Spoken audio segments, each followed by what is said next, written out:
Good morning, everybody, or good evening, wherever you might be.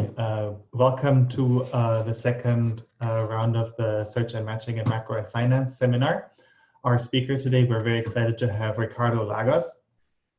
And before I give it to him, let me just quickly go over the format again. So first thing off, there will be a video recording of this seminar, and it will be posted on YouTube and on our website later. We have also invited panelists that will be actively asking questions throughout the seminar. Let me introduce to you, in no particular order, John Moore, Shengxing Zhang, who is the co-author of Ricardo on this paper, Guillaume Bocheteau, Nobu Kiyotaki, Pierre-Olivier Whale, and Randy Wright. Participants, we invite you to ask your questions in the Q&A using the Q&A feature of Zoom. Co-author Shengxing will be answering your questions live there. And once Ricardo has finished his talk, we invite you to join a live Q&A discussion for 15 minutes or however long we want to go after the seminar. Right, Ricardo, let's go. Okay, thanks very much. This is joint work with Shengxing. Okay, so the question we try to ask here is a very elementary question, which is the medium of exchange role of money relevant at all for monetary economics? The answer to this question, something has become the current wisdom for the last 20 years or so, is that monetary economics can and perhaps should be done without M. What I mean by that is without regard for a monetary aggregate or money demand considerations. The way that's usually phrased a bit more carefully is that, medium of exchange considerations might be relevant for developing economies like maybe Argentina or India, but they're certainly not relevant for monetary transmission in modern economies where there's well-developed credit arrangements that deliver very high velocity of circulation of monetary aggregates. The result, given that it's so dominant and it's become so ingrained, it's based on the two very specific results.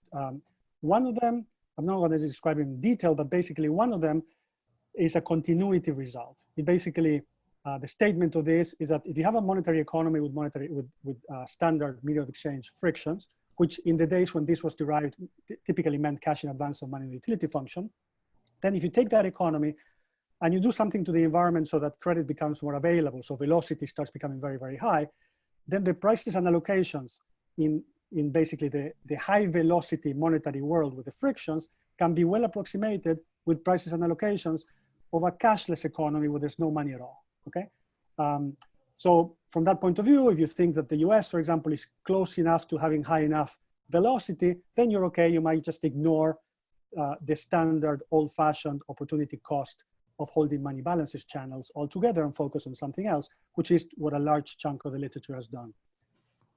The second is usually taken to be like a quantitative validation of the first, and it is that if you take something that allegedly captures any role of money you could imagine, which is sticking it into a very general utility function, then what you can show, or at least this is what, for example, some textbooks show, is that as long as one of your calibration targets is the realistically high velocity of the monetary aggregate, then you don't get very much action in terms of opportunity cost of holding money balances affecting prices and allocations, even if you make the reduced form utility function non-separable and very general, okay? So I want to point out again, these results are about 20 years old. They become very dominant, and they were done in the context of models that were the state of the art in the late 1980s, early 90s, which was cash in advance and money in the utility function. So in this paper, we have two results. The first is that as long as the credit payment or settlement intermediation has some market power over the clients whose trades they're settling, then what we find is that the cash and credit economy, when you make credit very available, converges to a pure credit economy where velocity is very large, but actually the prices and allocations do not converge to the equilibrium of an economy without money. So it's not true that you can just start off without money and hope that with that you can approximate a very high velocity monetary economy. That's not true as long as credit market has some market power in it. By the way, these papers that I mentioned earlier, there's no mathematical error there. There's no error in the narrow mathematical sense. We will recover the continuity results if this credit activity has no edges. Otherwise, it's not. So what we're saying is they're more fragile than has been previously recognized, we think. Okay, so that's the second result we have is, so fine, we have a discontinuity, so you cannot approximate the high velocity monetary economy with a non-monetary economy. There's still a question about how big that is. Shengxing and I have another paper where we do this in a different context, and we give quantitative estimates. Here we do something else. Here we prove a theorem. And basically the theorem says that in the cashless limit, so when velocity is already close to infinity, and as long as this is for the theorem to work nicely, but otherwise you could do it, cranking some numbers, as long as the monetary policy is not that far from optimal, which in our context would be something like the Friedman rule, then we find that the magnitude of the effect of monetary policy on the allocation and welfare, consumption and welfare, has sort of a sufficient statistic flavor to it. What I mean by that is, if you just know, so through the lens of our theory, if you just know what's the deposit markup that bankers charge to people who want to lend through the banking sector, that's 1 minus theta. And if you know the elasticity of demand for the goods that are being traded, then that's all you need to know. That product of those two numbers tells you what's a welfare cost of distorting real balances in the cashless limit.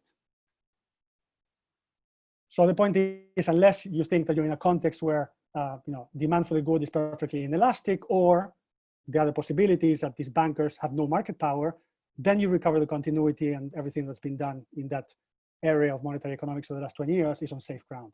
If you're doubting any of these two assumptions, then we probably have to incorporate some features to those models like M. What's the intuition? So the reason I have to give an intuition is, so again, those two results are very specific in very specific contexts. So it might be surprising they became so ingrained. The reason they became so ingrained is that they tap on a very solid economic intuition, which is, if you think about M1 velocity in the US, it's about 10 a year, okay? Which means that real balances in the US, relative to GDP, is about 1/10. So if you think about the typical old-fashioned monetarist distortion from changing the nominal rate away from zero, it would be, if you think about a deviation of the nominal rate from 0 to 1%, then that makes you think that, in some loose sense, the magnitude of the impact would be of the order of 1/10 of 1%. And that's peanuts. So you might as well focus on some other channels, okay? So how does our model counter that very strong ingrained intuition? Basically, the key one-liner is that money affects prices in transactions that do not involve money. Let me elaborate on that. It's actually what matters in our context will be the option to engage in monetary trade. That is going to be disciplining the market power of the credit intermediaries. So the point is, off equilibrium, even as velocity becomes very high and aggregate real balances are very small, there is a sense that I formalize later, there's a sense that there is like a latent money demand. It's like almost nobody's holding the money, but the threat that if you try to, put a markup too high on me, I might switch and trade for money. That puts discipline on the markups of credit intermediaries in every transaction, even in transactions where none of the parties hold money, want to hold money, or are buying anything with money. So let me jump to the environment. It's going to be an infinite horizon, 2 subperiods per period, discrete time, 3 types of agents, got bankers, consumers, and producers, and 2 consumption goods. We call them good 1 and good 2. Good 1 is going to be produced and consumed in period 1, and good 2 will be produced and consumed in subperiod 2. Preferences that, basically, let me start backwards. So H, think of that as being the disutility from supplying labor that will be used to produce good 2 in the second subperiod. All agents can do that. All agents enjoy consuming good 2 every second subperiod. And then good 1, that's going to be the one where the payment friction comes in, trading in the first subperiod, is consumed by consumers and produced by producers. Producers, we have here a linear production technology. Kappa is going to be coming up a lot. That's going to be basically the marginal cost of production, okay? And then the only piece of notation I'd like you maybe to remember from this is when you see this D function, just the standard demand. So basically, if you give me any arbitrary relative price of good 1 in terms of good 2, then this object is the quantity that equates the consumer's marginal utility to that relative price, okay? So for example, just to anticipate, D of kappa, that would be the first best quantity when marginal cost pricing. Okay, endowments and technology. In the second sub-period, all agents have this labor endowment that are going to be used to produce good 2 with a linear technology like this. In the first sub-period, the only people who can produce are producers. They have a labor endowment and a production technology that turns, I already anticipated, turns 1 unit of labor into kappa units of the consumption good 1. 2 financial assets. There's a fiat money, intrinsically useless, doesn't enter any utility function or production function, plays no role except possibly the role it might inherit in some equilibrium arrangement. So growth rate of the money supply is mu. This will be constant, and that will be our policy parameter. Okay, so this is old-fashioned, our grandparents' way of doing monetary policy. The bond is basically, one bond is a claim, a sure claim to 1 unit of good 2. It's an intra-period bond. Okay, so it's issued in the first sub-period by people who potentially want to buy something and they need some means of payment, and repaid in the following sub-period. We make this assumption to basically we're gonna cook into the model a reason for intermediation. So we're gonna assume that borrowers cannot commit, lenders cannot enforce, but bankers have superpower. They're able to enforce and they're able to commit. So what that's gonna mean is that bankers in the model are gonna act like intermediaries between borrowers and lenders. So basically it's a model with banks, not a model of banks, but we're pretty confident that our insights will carry over to more sophisticated banking models. Okay, this is the way the market structure looks like. Remember, this is a typical period. That's the first sub-period activities, second sub-period activities. Let me focus on the first sub-period. That's when all the action comes in. In that sub-period, there's 2 contemporaneous markets. Something we call the goods market, where agents can exchange goods and fiat money, and the bond market, where agents can exchange the bond, this intra-period IOU, and money. Okay, bankers always have access to the bond market. Okay, consumers always have access to both markets simultaneously. In every first sub-period, consumers have access simultaneously to both. That means that if they want to buy something, they always have 2 options. In a monetary world, they can spend any money they brought in advance, but they can also borrow. They can short the bond and essentially pay with the bond. Notice that this market will be competitive. This market will be competitive. So people who are trading simultaneously in both, they can arbitrage them away. Okay, so these consumers look nothing like cash in advance consumers, because these consumers will be able simultaneously to issue the bond and pay with the bond, even if they have no cash. Go to the producer, by the way, go to the producer side. Producers, there's going to be 2 types of producers every period. With some random probability, alpha, the producer is able to contact both simultaneously, the goods market and the bond market, just like the consumer. With probability 1 minus alpha, the producer can only sell in the goods market, has no access to the credit intermediary or the credit market. That means that these people in a non-monetary world, these people won't be able to sell because they cannot settle the transaction. They cannot get paid. In a monetary world, they can only sell for cash. These producers, in a non-monetary world, no problem. They can always get paid with a bond. Okay. Now, the important thing, and this is where market power comes in. So remember, alpha, our sense in which taking velocity to infinity will be taking alpha to 1, so that everybody, producers and consumers, are in contact with both markets. Theta is a market power parameter. The way it works is when producers want to trade in the credit market, they don't get access to this competitive box here. They have to access it through a banker. And the banker, this is going to be a bilateral bargaining situation, and the market power of the producer in the meeting will be theta. Okay, so if theta is 1 and alpha is 1, that's a perfect competitive world where there's really no money will not be valued and there's no markup in this market. Our model of interest will be one where theta is general, particularly it'll be interesting to see what happens when theta is less than 1, and we take the limit as alpha goes to 1. Okay, the rest of the timing is when the producer comes in the period, the first thing they do is they produce the good, then they carry the inventory, then they sell or bargain. So there's going to be a hold-up element here, which is going to be playing a role. It's important. And then at the end of the first sub period, that's when consumers consume whatever they bought of good 1.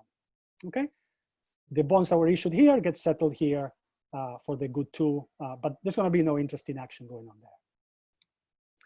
Okay, trading decisions. There will be 4 trading decisions here. First of all producers have to, at the beginning of the period, choose how much to produce. Second, a proportion 1 minus alpha of the producers don't get access to the bond market. So all they can do is whatever inventory they have, they're going to sell it in the goods market, and all they can get paid with is money. The proportion alpha of producers who are in contact with both markets, then these producers actually, again, they will be carrying some inventory. They decide how much of the inventory to sell in the goods market, and then they're going to have a portfolio choice, which is the proceeds of the sale. They have to decide how much of it to hold in money, how much of it to hold in terms of longing the bond. And they will also have to pay a banker fee, which is going to be reflecting the market power of bankers and vis-a-vis producers. Okay, and basically, consumers, all they have to do is decide how much of good one to demand, and then they choose a post-trade holding of bonds and money. The typical situation is the consumer who, if he carries any money, will ending up spending it down and will be shorting the bond to top it up. That'll be the kind of. Notice I will make the assumption that consumers, the banker has no market power over consumers. That's immaterial. That, I think, help us focus on the right point. But that could be generalized with no problem. Okay, let me tell you what the outcomes of these trading decisions are. First of all, the consumer. So remember, the consumer wants to buy this good. This is how much the consumer buys. It's basically his demand taken as given, the market price. This is the key the key market price. It's a key relative price of good one in terms of good two. Spends down all the money, and then this is the bond position of the consumer. Is going to typically be negative, okay, in the equilibrium. I'll anticipate that. So this will be too small to buy what the consumer wants to buy, so the consumer will just issue the bond and just repay it later with no frictions, okay? In terms of the pieces of notation that you will see later, PT, just as the nominal price of good one in the first sub-period. This 1 over T, that's the nominal price of good two in the second sub-period. And QT is the nominal price of the bond, okay, in the first sub-period. It's the only time when it's traded. So what are these bar phi and bar phi tilde? Bar phi shows up here. It's determining the demand of the consumer. So that's basically sort of the shadow relative price that a consumer who's borrowing to buy the good takes as a relative price, okay? It's basically the price of the good in terms, literally it's the price of good one in terms of the bond, okay? The phi tilde is the price of the good in terms of the money. This will be the relevant relative price for any consumer who's borrowing at the margin, because the opportunity cost of spending in the good is, you have to short the bond. And then this will be the relevant relative price for example, for sellers who are settling in cash, because they get PT dollars, per good they sell, and each PT dollar is worth 50 units of good two in the following sub-period. So that will be the real value of collecting payment in cash. This is the real value of making or collecting payment in terms of the bond. And then the rho will be the, there's an interest rate for this bond. It's a market, Q implies a market interest rate. You can always read it off the gap between bar phi and bar phi tilde. So if bar phi and bar phi tilde are equal, you will know that the interest rate on this bond is 0. In general, it will be positive. Okay, producer with no access to banker, it's, remember, you have no access to banker. All you're gonna do is, if you have any inventory that you brought into the trading of good one, you'll just sell it and you collect PT dollars per inventory that you sell, okay? So that's it, okay? So this is like a,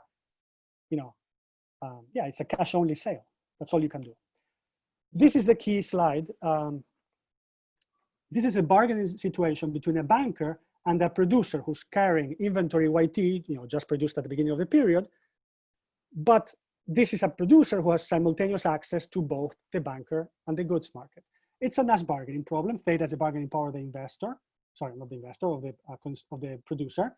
This thing here is the gain from trade to the producer. I'll discuss it in a minute. And this is the gain from trade to the banker, which is just the banker fee. How many goods he will collect in the next sub-period for his services. What's being chosen here are Y bar, that's how much the producer sells in the market for good one out of his inventory. And then the producer chooses a post-trade portfolio, a bond position and a money holding position. And K is also being determined, it's the fee that the banker will take. Now, the key thing here, this is the budget constraint of the producer. So this is the proceeds from the sale, all this is saying is the producer's problem is just allocating the proceeds from the sale into how much of the bond to long or how much of the money to hold. Okay, now, what about this gain from trade? Think of the W, this is just the continuation value to a producer who collects payment, who exits the first sub-period holding this much money, holding this much units of the bond, and owing this much fee to the broker, to the banker, okay? This is the outside option, the threat point, if you like. So this is saying, if you did not strike a deal with the banker, what would happen to you, producer? Well, what you do is you would mimic the cash-only producer. What does the cash-only producer do? We know cannot long the bond or short the bond, so there's a zero there, so it doesn't mean a banker. All the cash producer can do is sell for cash. So PTYT is what you would do if you were pushed, So a way to think about this is forget the Nash bargaining. Imagine it's a coin flip game. With probability 1 minus theta, the banker wins the game. How far can he push the producer? This is how far it can be pushed. It's basically the value from trading, including the continuation payoffs, of a cash-only producer. That's the most that the producer with access to credit can be pushed by the market power of the banker. So the bottom line here is that if you were to think about a non-monetary world, this would be the outside option, the green part. In a non-monetary world, the producer who's locked out of the credit settlement technology cannot sell at all. So this term would be missing there. So the point is, there's one key difference between the monetary world and any world without money is this outside option is bigger in the world with no money, because you can always threaten to sell for money. With no money in the world, all you can threaten with to this person, to this banker who has market power over you in settlement, all you can do is resort to autarky, okay? So the key thing is gonna be this difference between the two outside options is gonna be there, obviously, in any monetary world. The sort of thing to keep your eye on is this term will not go to zero even in the cashless limit, okay? Remember, this phi tilde, that's the real value of selling for cash. What I'm telling you is even in the cashless limit with infinite velocity and aggregate real balance is going to zero, this term is now gonna go to zero. And that's the source of the discontinuity. Okay, this is the outcome, which you can already guess. You're basically gonna sell everything that you had in inventory. People here don't wanna produce not to sell. Because I'm already anticipating that the interest rate on the bond will be positive, so then the producer will hold no money because it's dominated in rate of return by the bond. It's just gonna use all the proceeds from the sale to long the bond, okay? So essentially the way you want to visualize this credit market, you're gonna have consumers borrowing and these sellers lending on the other side and the bankers intermediating. And this is the fee that the banker charges. Okay, this is the, this is basically the beginning of period production decision of every producer. This producer doesn't yet know whether he'll be able to access the banking technology or not. So producing, this is the profit per unit of good one produced. So this is the marginal cost. And then this is your expected revenue. With probability, let me stick to the interpretation where there's a coin flip, okay? Take it or leave it coin flip, which is equivalent here between the banker and the producer with access to credit. So this is the event where the producer contacts the banker and gets all the market power. Remember, that's the bargaining power of the producer. Then the revenue is, the real value of selling the good for bonds. In the event where the producer either does not contact the banker or contacts the banker and the banker wins the coin flip and has all the market power, then the revenue to the producer is phi tilde, bar phi tilde, which is the real value of selling good one for cash, okay? Again, the key difference between the monetary world, even in the cashless limit, and the non-monetary world is that this is common in both worlds. This is absent in the non-monetary world because here the value of not trading or getting no gain from trade from the broker in the first sub-period in non-monetary world is autarky this period, which is zero, okay? Okay, let me go to the way the monetary— Ricardo? Yes, please, sorry. On the previous slide, just to go, can you go back to the previous slide, please? This one? Yeah, so in the red expression, so when we'll go to high velocity, low market power case, we'll have alpha theta goes to 1, yeah. go to 1. Yeah. And so the first term in parentheses will go to 0, but the second term, the phi tilde. So this is great. So look, I have a slide just for you with that on it, okay? But what I want to start saying, I mean, this is a good way to start if you want to anticipate what's going on. Basically, alpha to 1 will be our cashless limit, okay? Will be our high velocity limit. Now, notice one thing. If theta is also equal to 1, this term goes away. And then there's no difference in the outside option in the two worlds. Then we'll recover the continuity. This insight will carry through, okay? The interesting thing is what happens to this object when theta is not 1, because there's some market power, but alpha has gone to 1. And this is an endogenous object. We'll have to do a bit more work to show you. Now, remember, but I want to tell you this. Remember what this thing is. This is the real value of selling good 1 for cash. So my gut feeling walking into this would have been, that has to be going to 0 in the economy where real balances are going to 0 and the price level is shooting off to infinity. The answer is it's not. Okay? So the holder of those cash, all right, yeah. So the okay, but you will. All right. I will still deliver on the promise of showing you something better. Okay. So basically, non-monetary equilibrium. There's always one. This is the only way you can buy in a non-monetary world is with a bond. So what I'm reporting here, is what's the value of good 1 in terms of the bond, which is basically a relative, implicitly it's a relative price of good 1 in terms of good 2, because the bond is a claim to good 2. Okay. So you see there's a markup, marginal cost. The markup is like 1 over alpha theta. Okay. Okay. Now, going back to Pierre Olivier's question, this is a time to start thinking of cashless limits. So what we're going to do is we're going to take this world and take the limit as alpha goes to 1. So you know what the price would look like there. It's just kappa over theta. Okay. That will be the pure credit limit of the non-monetary world. By the way, everybody can trade in that world because everybody has access to the credit technology. But there's a markup in the credit technology. Okay. Now, so that you already have your pure credit limit in the non-monetary world. The next thing we'll do is we'll show you what the monetary equilibrium looks like.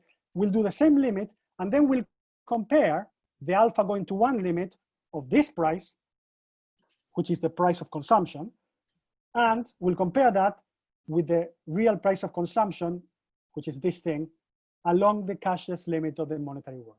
Okay, so regularity condition to make sure that there exists an equilibrium, monetary equilibrium, pretty mild. Iota is our policy parameter. Remember, it's just a transformation of mu, which is the growth rate of the money supply. When mu is equal to beta, iota is 0. That's kind of like that's a Friedman rule in this world. Okay, there exists a unique sequential monetary equilibrium.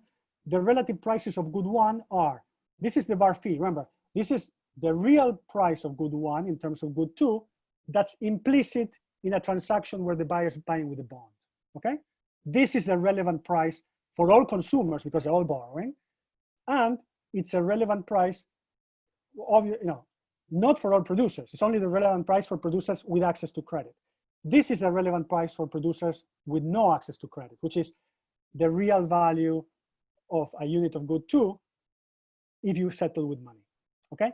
By the way, notice there's no mystery here. The ratio of these two guys is the interest rate. By the way, in this equilibrium, iota, which is the policy rate, is the same as the interest rate on the bond. So if you do the ratio of these two, you just basically see that the difference between these two prices is just, there's an interest rate implicit in the bond transaction, okay?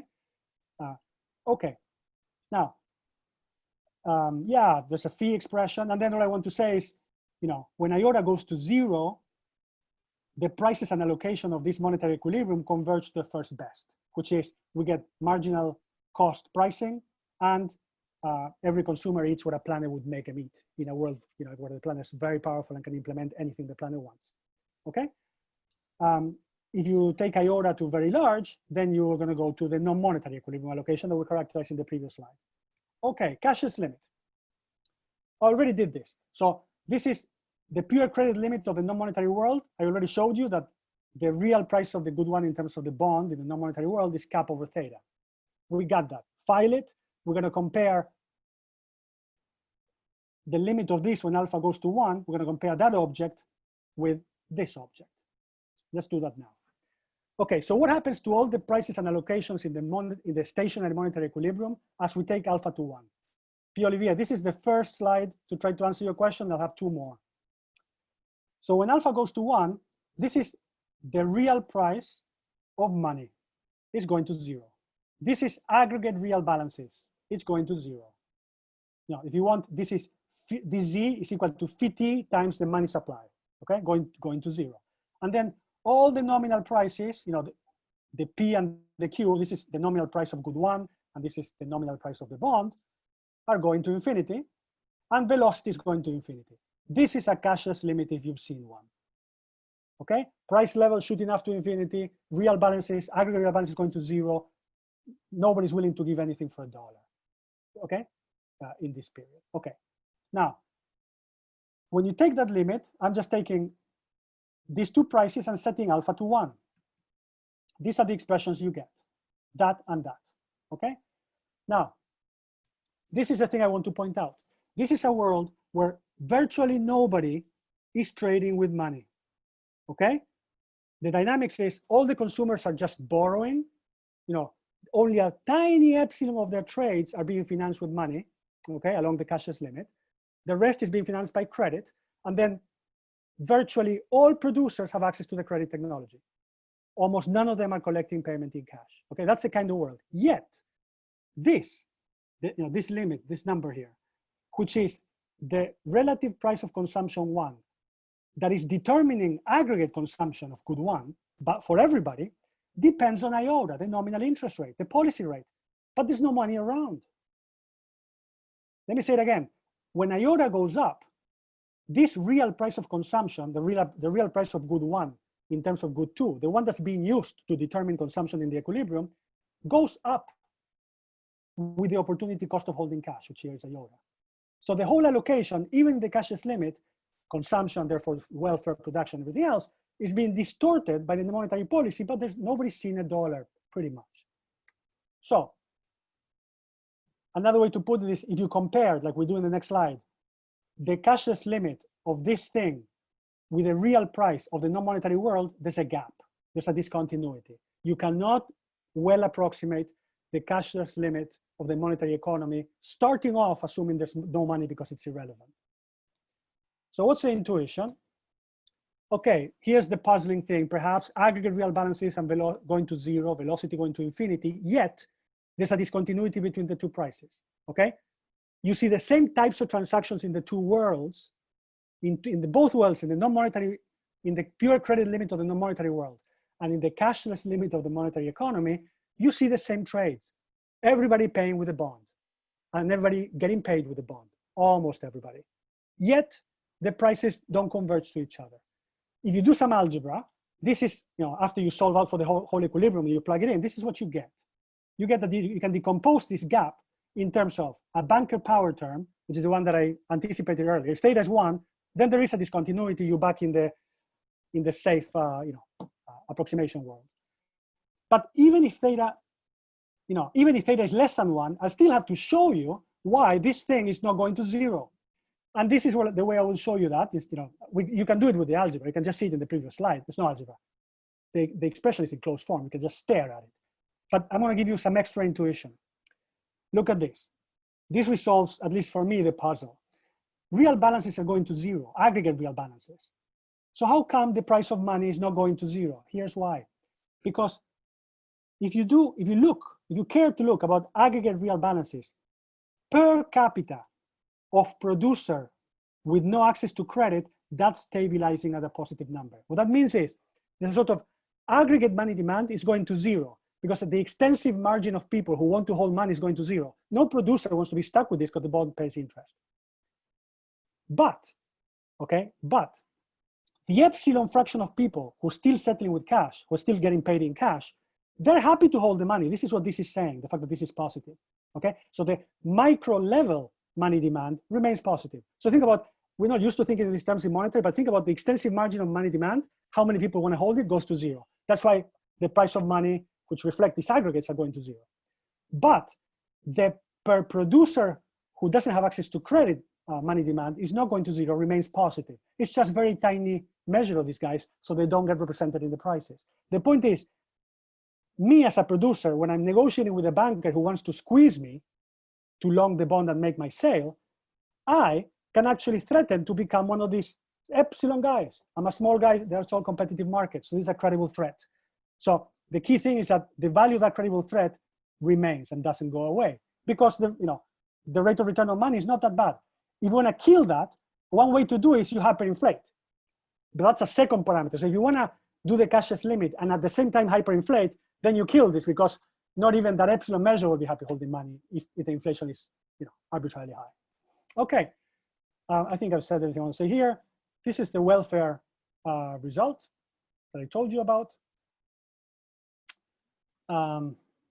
Maybe I'll drive this home a bit more. So summary, when alpha goes to 1, then what we have is the cash and credit economy converges to a pure credit economy. And you have, in this more standard way that you might imagine, real balances go to 0, inverse velocity goes to infinity, okay? When I picture that a modern economy with very developed credit liquidity saving mechanisms, that's our simple representation of that. Now, as long as the credit technology or the banker or the credit intermediary or the settlement intermediary has market power over the clients, in particular over the sellers, then what we find is that the prices and allocations of the stationary monetary equilibrium do not converge to the corresponding prices and allocations of the economy with no money. And second, the effect of monetary policy in that cashless limit, along the cashless limit, the effect of monetary policy on prices and allocation remains bounded away from 0. So the point is, the old-fashioned, your grandparents' monetary transmission, which comes through opportunity cost of holding real balances, does not go away even if aggregate real balances are going to 0, even if they're epsilon close to 0, okay? So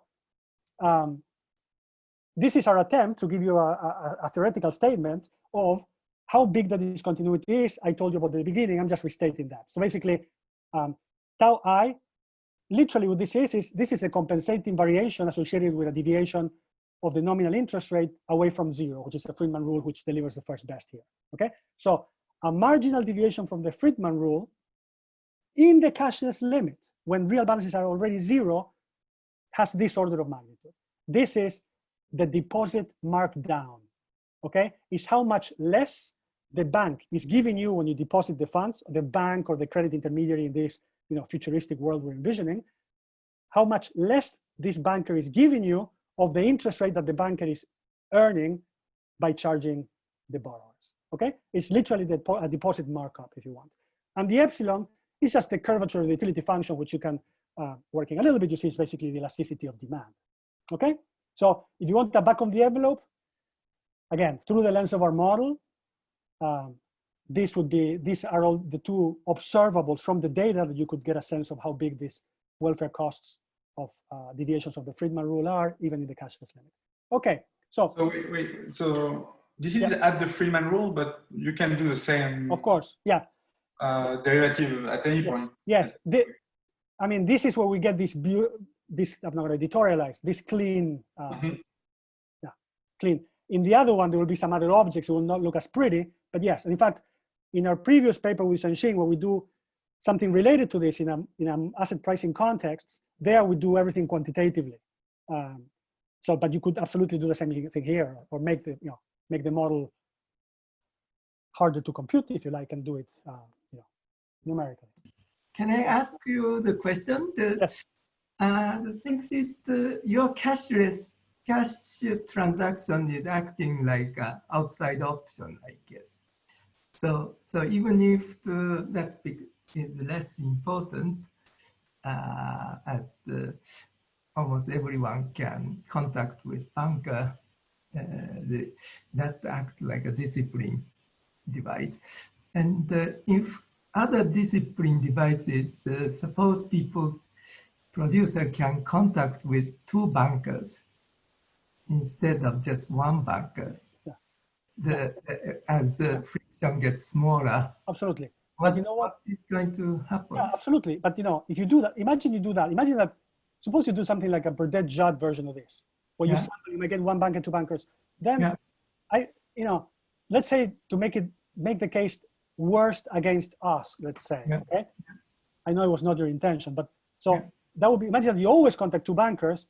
That would be equivalent in this model to setting theta to 1, and then it goes away. Absolutely. The point is, we have this very specific market structure here with the bilateral bargaining, any market structure where outside options play a role, we think, we haven't worked them all out, but we think that this will come up. Birthday Judd, you can sort of see right away. Yeah, I see. But absolutely. But yeah. Okay. So the other thing is, remember, so this takes care of the theorem out there in the literature about this continuity result that people often allude to when they justify doing monetary economics without money. But what about the quantitative exercises out there? What about the statement that, well, such and such took a money in the utility function approach. The utility function was super general. We all know that, if I give you enough flexibility in terms of the reduced form utility function, you can represent anything you want. They've done that. They showed us that if you discipline the model to get the right velocity, as in the data, this opportunity cost of holding money effects are tiny. That's why they threw them out 20 years ago to focus on something else. What do we have to say about that? So here's our attempt to make contact with that reduced form logic. Yeah, we can do that. We're going to try to do this. Let me tell you the spirit of this. We're going to give you a utility function that you can treat it as a parametric reduced form, as invariant to everything. And then if you give it to a first-year PhD student and tell him solve this model with money utility function, the person will derive some first order conditions. Those first order conditions will give you the key prices and allocations in our microfounded model. That's the sense in which this thing I'm going to show you, it's a reduced form representation, if you like, of our microfounded model. But let's assume that you're going to be freezing the U, which is the usual approach. You take it as a fundamental parameter, the U. So this is the way it looks. I could read through the budget constraint, but there's two goods. C1 will be playing the role of the cash good. That will be like good one in our microfounded model. C2 will be eminently something like a credit good. That will be like the second good in our model. This person is, has some utility function, depends on labor, on consumption, on the hours worked. And then I put real balances in the utility function. And then, this is how much you work and the wage you get paid when you supply labor to the sector that produces good one. This is, you devote hours to producing good two. This is the money you carry into the period. That's how much money you choose to bring forward, and so on and so forth. So, like I said, first order conditions from this, you can take them. Then, suppose that I propose to you that you plug into your first order conditions this particular utility function. Separable in the two goods, separable in real balances, separable in everything, okay? So, by the way, this is the comfort zone of the reduced form cashless practitioners. Because here that any distortions to the real balances are not going to interact with the allocation because it's separable. You could set A to 0, which is what most of them do for all they care. It will not interact, okay? So we look as if we're in that world, okay? Now, let me just show you the first order conditions, the key ones. This is the one that determines consumption, okay? Remember, this is just saying that U prime of C1 is equal to psi, and psi is a linear disutility of supplying the input that produces good one, and the production technology is linear. So of course, that's how much that's what the equilibrium does, right? Now, this is the Euler equation for money in the reduced form world. This is opportunity cost of holding money. The A, remember, you can think of this as being, people call this a convenience yield on real balances. There it is, okay? Now, you see this, and of course, the model dichotomizes because it's separable, okay? This block determines the real allocation. This block has to do with opportunity cost of holding money. They don't interact at all. For all we care, you could say iota so high that money is never held, and, that's fine. That doesn't do anything for you in terms of understanding what happens in the real economy, okay? So monetary considerations are irrelevant. Why? Because you regard this as a parametric conditions. A is a parameter, the convenience yield. Psi is a disutility of supplying labor used to produce good one. But, again, now I'm going to go back, say, okay, I could give you that, but if you did your welfare calculations with this, doing monetary policy analysis, anything you wanted, and you wanted to argue that this represents the logic in our model, you'd be wrong. Why? Because you're freezing these as deep parameters. They're not. Here, what I'm telling you is I'm telling you the mapping, what you would have to substitute for psi and for A in order to make sure that you do replicate the responses to monetary policy that we get in the micro model. The bottom line is that those are not deep parameters. They're functions of the policy. This is Lucas' critique, Carrack and Wallace Lucas' critique, basically, okay? Careful when you take money utility function, it's not a reduced form, it might not be invariant to policy. All the hills, it's almost in bad taste to say it, but the point is, our point here is it matters. It matters in ways that people maybe downplayed a little bit in the past. So this is a way, if you wanted a utility function that works, I would have to give you this and the two functional forms for that. We could do it, it's a little exotic. Notice that this utility of supplying labor is actually varying with policy. You know, that's a little unorthodox if I gave you that, but that's, that would be the right reduced form representation for a model. Okay, this is what you would have to do. Okay. Oh, by the way, notice that we focus here on monetary policy, but the reduced form is also not invariant to credit conditions captured by alpha, you know, how many people can access credit. If you had leverage constraints, those will also factor in. And of course, the key thing that we'll be focusing on is it depends also on markups in financial markets. So I'm ready to conclude. So first result is that, you know, this conventional wisdom that you can ignore money because it's been shown in theory that a non-monetary world gives you a pretty good approximation of a monetary world with very high velocity. We find that at the very least, we have to qualify that, okay? If there's some market power in this credit intermediation sector, credit, more generally, payment settlement, then the monetary equilibrium generically is not continuous in the cashless limit. Second result is the fact that you can throw out your grandparents' transmission of monetary policy, of opportunity cost of holding cash, distorting real balances. You know, this is present in every model of money until 20 years ago. Overlapping generations, money utility function, cash, in advanced constraints, search, they all operate through distortions in the real balances that affect the allocation, okay? All that was somehow thrown out on the belief that there was this continuity result. So what we're showing you is, you know, this is a very simple model, you can solve it by hand.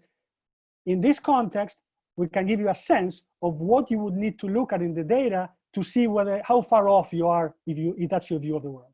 And what you need to look at in the data are some measure of deposit markups, how much bankers are, you know, skimming off the interest rate that they earn when they lend to the one that they pay the depositors. And the second is, you know, the elasticity of the goods that people are using this settlement technology to trade with, either cash technology or money, both, okay? Bottom line, this is just to repeat, you know, we conclude that in general, money or medium of exchange considerations, to us, they seem to be relevant for monetary transmission. And this is so even in near cashless economies where credit supports a large volume of transactions with a tiny amount of real balances. Even there, these, you know, traditional textbook, old-fashioned opportunity cost channels are, you know, alive and well. Okay, so I'll leave it there. Could I ask a question? John, yes. Yep. I mean, nobody talked about the idea of a second banker acting as an outside option. And you gave a good answer to that. I mean, suppose there was some other commodity other than money, gold, let's say, that so you could trade if you were one of the unlucky 1 minus alpha people, you could nonetheless sell your product for gold rather than for money. Yeah. Would that too provide an outside option and knock out the role for money as the outside option?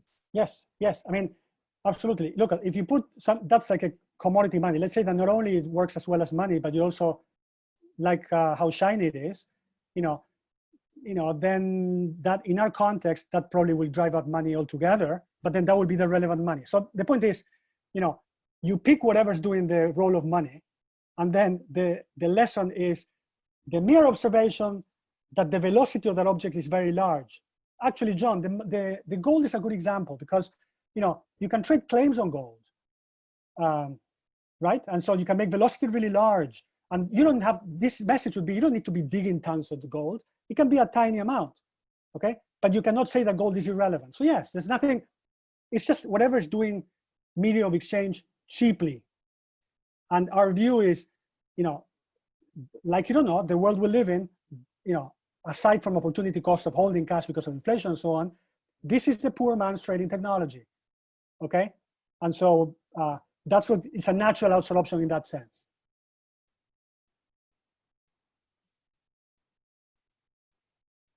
Good to see you, John. It's good to see you too. That was a beautifully presented talk. Thank you. All right, thank you guys so very much. Thank you, Ricardo, for a very disciplined presentation. That means we have time left on the clock. So let's start the Q&A right now, the open Q&A. So I'm going to be inviting questions both from panelists and from attendees. You can raise your hand using the Zoom feature, and we can call on you. So where shall we start? All right, we have a question from Wei Tsui. Wei, you need to unmute yourself. Hi, Ricardo. Can you hear me? Yes. Hi. Good talk. Thanks very much. I learned a lot. Just a quick question about the welfare cost. If you have, say, distortionary taxation, and I assume that maybe I'm wrong, the portfolio choice on these two types of assets could be different, money and the government bonds. And the welfare costs will be very different, or still you will have this continuity result? Can you elaborate what kind of distortion taxation you'd like to pay for what, or sorry? Let's say kind of on the labor side, you levy a fraction of the wage income. Get it. And I think that will have a large impact on basically the recurring equivalence doesn't hold, no? Here, the distortionary taxation, even lump sum tax will have impact too. But I think then the welfare result might be very different. So, yeah. So look, based on my experience, like some work we have, the old work we have with Randy and so on, the welfare cost of distorting money balances, this envelope idea that we have in that JPE paper, the welfare cost of distorting money balances away from the Friedman rule, the envelope theorem no longer applies if you layer other distortions on top. So my feeling is anything you layer on top that's already distorting the allocation away from the first best to begin with, is only going to give you bigger welfare losses from deviating from the Friedman rule. You see some of that here with theta. Theta is doing that. Theta, it's interesting to us. Theta is a markup in the credit market, yet it manifests itself as a markup in the product market, because the competitive market for the good is making producers pass it on to consumers. So that is making our welfare cost of inflation already bigger because we start with a markup. So any wedge like that, that's driving the intuition that I'm giving you for an answer. Any wedge like that, my feeling is when you start second best world. Second best, yes. It's tricky, but if you layer one of them at a time, yeah, I think the results will be welfare cost. Okay, thank you. Thank you, Wei. Any other raised hands? So Narayana and Kochilakota, you need to unmute yourself. Yeah, thanks a lot. That was a great talk. I found it really helpful, informative. Actually, your last answer helped me as well, because I thought that the results in this paper reminded me of results that you and Randy had originally derived in your JPE paper. I guess I just have a comment, which is Idemar Drexler, Alexei Savov, and Philippe Schnabel have, I think, an interesting line of research about how lack of bank market power can be an important part of understanding monetary policy transmission. If maybe you thought about that literature already, I'd be interested in your thoughts on it. If you haven't, I think making contact with that, with their work would be useful. Yeah, I mean, two of these co-authors are colleagues here over at Stern. Sure. I like the paper a lot. Shengxing and I like it a lot. So look, we came across this paper when we were working on our asset pricing version of this cashless limit thing. There, we were focusing the frictions, this market power friction in brokers who are intermediating margin loans to long assets, okay? That was our context there. So there, that model, we go as far as we can to take it to, make contact with the data. And there, our guidance to discipline those spreads are, the spreads on margin loans, okay? Now, at some point we decided it would be useful for us possibly to other people to cast this in a more familiar money for consumption trades good model. And that's what we're doing here. And then the label bankers that I've been using throughout is because of my colleagues at Stern. We haven't completely made full contact yet because we haven't taken this model to the data. That is what's going to discipline our mark. You know, every time I talk about markups in deposit markets, that's the paper I keep thinking about. So, you know, we're going to make contact with that unless somebody does it before us. Yeah.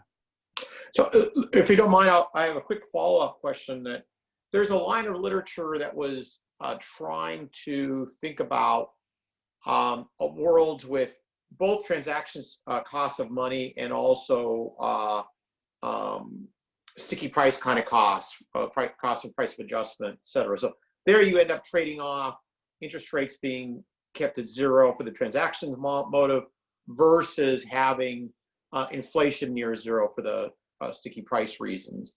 I think it'd be interesting to try to think about this market power friction in a model that also had this cost of price adjustment in there as well. That's obviously a very separate paper, but I think putting that in there would be interesting. Yeah. So, you know, thank you. I think it's a good comment. We've heard it before, and we're taking it seriously to the point that, you know, we were working on it intensively before the lockdown, and then, you know, other things started happening. It's on our agenda to try to do something like that. Yeah. I have to say one thing. I can't help myself. I'd like to see the day when somebody asks a sticky price paper to do it in our context.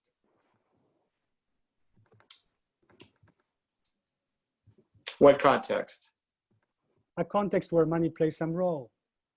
I mean, you could ask 20 years on your Keynesian papers, can you do everything again with money, please? That'd be a natural question to ask.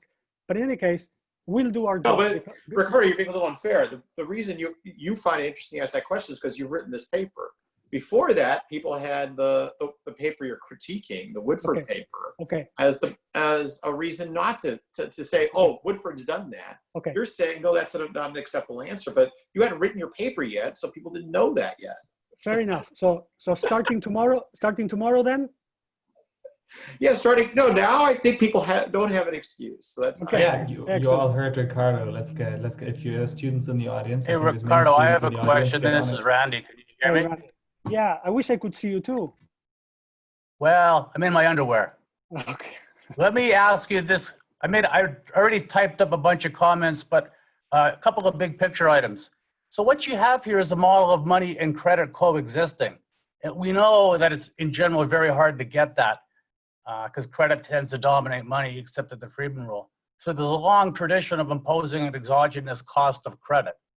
You know, my paper with Michael Choi and Zach Bethune and Ari Stud recently is the most recent example, but we cite lots of others. The key difference here is your cost of credit is endogenous and based on the market power of intermediaries, which is really nice, but I think you should try to make contact to the earlier literature. You know, the first thing you have to do to address your issue is get money and credit to coexist, and you do, and it's an interesting new way to do it, but it is related to the past work. Absolutely. Following up on that, in my paper, Econometrica with Chao Gu and Fabrizio Medicini, we have money and credit coexisting without any kind of exogenous cost on credit, but that gives strong results. Monetary policy also matters a lot there because at the margin, you're using money to buy stuff. Even though you could be using credit for a large number of purchases, it's the marginal cost of payment, and that's going to be the inflation rule. So in fact, also in that paper, we show credit conditions are neutral, kind of the opposite of the usual neutrality result. But presumably that's because there's no cost of using credit. So you should consider your environment and see how credit conditions matter, and in particular, how much they matter. That would be pretty interesting. Yeah, thanks, Randy. I think it's a good comment. Like I said, this is like still very work in progress, and we're building on the connections. The thing I want to say is, by the way, I think this mechanism, I have a suspicion, it might be lurking behind lots of other papers out there under the hood, and just we haven't cared to look. But I wouldn't be surprised if in some of these papers you mentioned, there is something analogous to this working there. So I think, you know, we should try to make those connections as well. Could I make one more comment? Yeah. The the alpha 1 minus alpha is IID across producers, is that right? That's right. And so it's important that they can't store their output and waiting for the next day when they can sell it for credit. That too would be a sort of an alternative form of outside option. It's just waiting. Yeah, yeah, absolutely. Now, so if Well, Ricardo was suggesting that if there's market power in the credit market, you're going to get his results. And you guys are coming up with reasons why there might not be market power in the credit market. The simplest is to say it's Walrasian. But, you know, the outside option of storing your output, or if it's a Burnett-Judd model where you can, you know, sell it to somebody else, all these things reduce market power. Can I chime in? No, hang on. I'm not saying that the market power isn't there. I'm saying that, as I understood Ricardo's talk, the monetary part of his model is a vital safety net in a way for the alpha people who are dealing in credit. Yeah. And if that monetary bit didn't exist, then their outside option to go non-monetary would disappear, and they would be screwed by the bankers even more. And what I'm thinking is the alternative story would be that they don't have to be screwed by this today because they could wait. Okay, let me tell you something. In the paper, you know, this format of like a short time, we streamlined the model relative to what you would find in the paper if you looked at it. In the paper, we allow for storage, meaning if you don't, so here, what John is saying is true. You know, here, autarky means everything you produce rots, goes to waste. That makes it pretty bad. That makes a banker very powerful. I think that's what you're saying. So what we have in the paper is we have storage. And of course, we just need that to be less efficient. We need somebody not to ever want to produce to store. As long as that's there, that still goes through. Now, we've worked in related models. So for example, suppose that you had something even more general, like a scale, a capital accumulation decision by the producers, you know, the night before. Then, you know, this distortion, this hold-up problem will make you invest in capital even less. So we think this is robust. Now, we're telling it in this very simple, formal way. We think it's one of those ideas that it will carry the day if you embellish the model. But I think any ex-ante decision, okay, any ex-ante investment will be distorted by this and will have real impact. Make it the output entirely non-storable, you know, makes us just cut through and just go to the point. But going back to the gold, it doesn't have to be gold. Any commodity that was storable between the early part of the day and the later part of the day, and that could be used to trade against the good, would also constitute an outside option. Anything that the equilibrium is selecting as money and that will, you know, remain playing this role, will do it. So again, we're open enough. It could be fiat money, it could be commodity money, it could be cigarettes. Anything would do it. We focus on fiat money because in the context in which the cashless limit has taken grip, is thinking about fiat money. And again, no, I'm saying that if there was something, which of course in reality there are lots of things that are durable enough to last the day, then the firm that's unable to sell for credit would say, look, I'll take sugar, and the sugar, I can sell it in the sugar market in the afternoon. Yeah. So that would also constitute an outside option. And John, you think that would give us the first best when we were trading for sugar? I kind of doubt it, right? The point is, it's the sort of bootstraps argument that money is useful because everyone else thinks money is useful. I'm not sure it applies in this context, because choosing something like sugar for the day, we'll choose butter tomorrow. It doesn't have to be the same commodity. As long as there's something I can exchange for my goods for that's still going to be valuable in the afternoon, that'll do fine.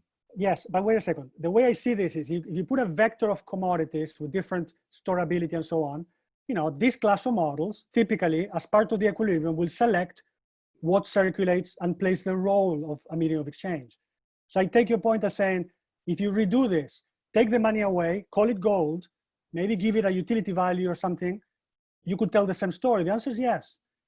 Now, what Randy's saying, which is also true, is that doesn't mean the distortions would go away, because your incentives to dig out gold or to produce sugar would still be tied to this medium of exchange role. You see what I'm saying? You know, the cigarette money is a good example. They can play the role of money that people don't smoke them. It distorts the allocation, okay? Gold is another example. Maybe we dig too much of it. You know, cattle money in Kenya is the best example. You overstock cattle to use it as money.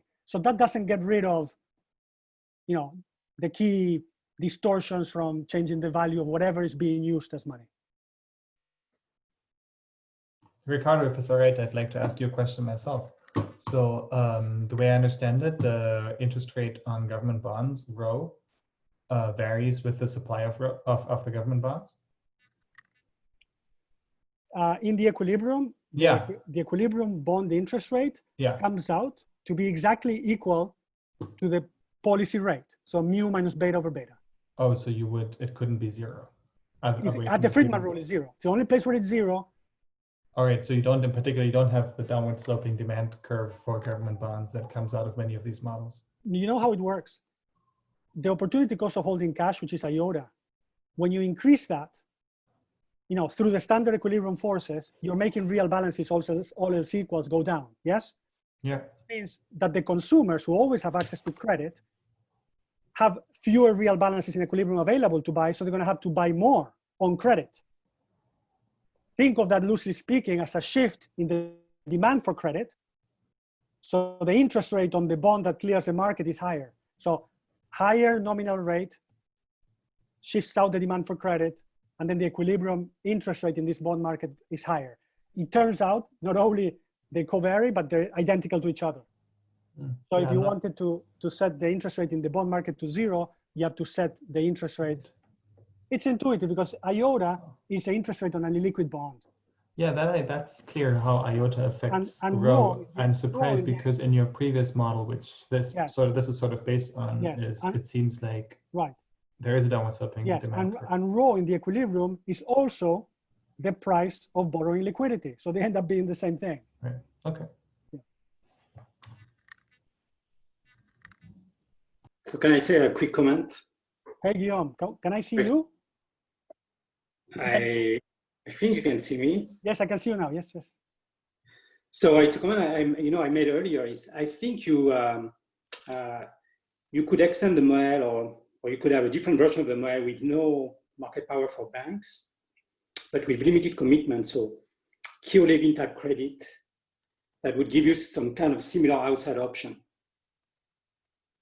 The idea being, when I default, I'm disciplined by the threat that if I default, I don't have access to credit, but then now I have access to a monetary exchange. So even if there are very few people who need to trade with money, that outside option will still be there. Yes. So that's true, Guillaume. Fabrizio and Chao and I worked that out, and it is true that Kio-Levin credit gives you an outside option from using cash and vice versa.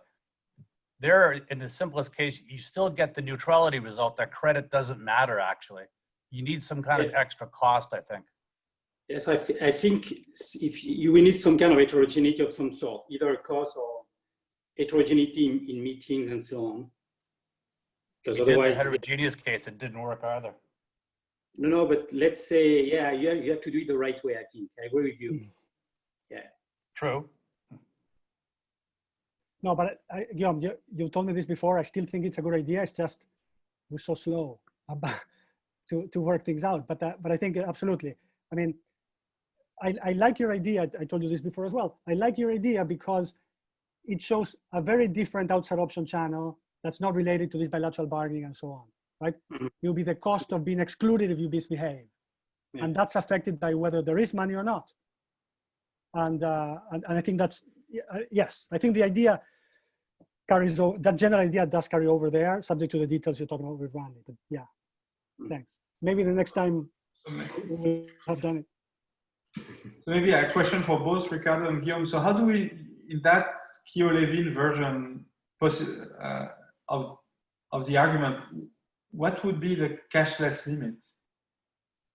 So my sense is you would have to do it. So we have a version like that with Zach, where I think that would look like what Ricardo is doing in a lot of ways. So you would have some meetings or some instances where you can have access to that record keeping. So you can use that Kio-Levin credit, and with some other probability you can only use cash. So that type of heterogeneity, and then you would take the limit where most of the time, you can be recorded, so I can have access to your histories and so on, and therefore I can extend that credit to you. So I think that would have the flavor of Ricardo's paper. But I would agree with Randy. The details have to be worked out for sure.